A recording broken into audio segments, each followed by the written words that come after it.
The Anthropic API now has a web search tool, which gives Cloud direct access to real-time web content.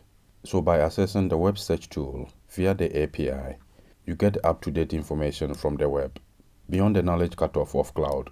So to use the web search tool via the API, these are the supported Anthropic models you can use. The latest version of Cloud 3.7 Sonnet, the new Cloud 3.5 Sonnet, and 3.5 Haiku. So if you make an API request to the web search tool, the model will decide when to search the web based on your prompt. The API will execute the search and provide you the required response. So let's look at how we can use it. Over here, you have noticed it is available via curl, Python, and TypeScript. Let's run the Python version. We will use the same code in cursor. First, you install Anthropic and import it here. Making an API call to the web search tool also requires your Anthropic API key. So I have the Anthropic API key saved in my .env file.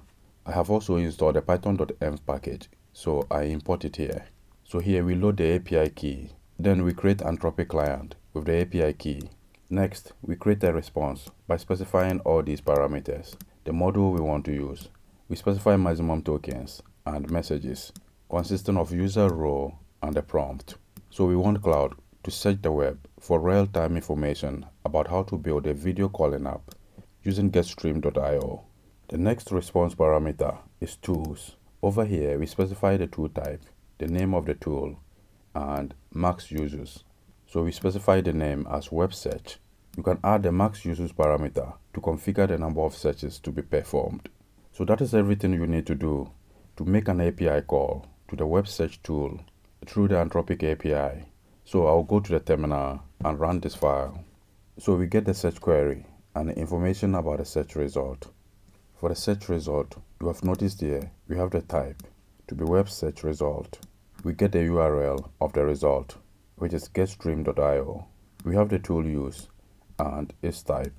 If I scroll down, we have the model's response as well as citations. If you want to get additional information like domain filtering and localization, you can specify them as parameters in your response. So check the link in the description of the video for additional parameters you can add to your response.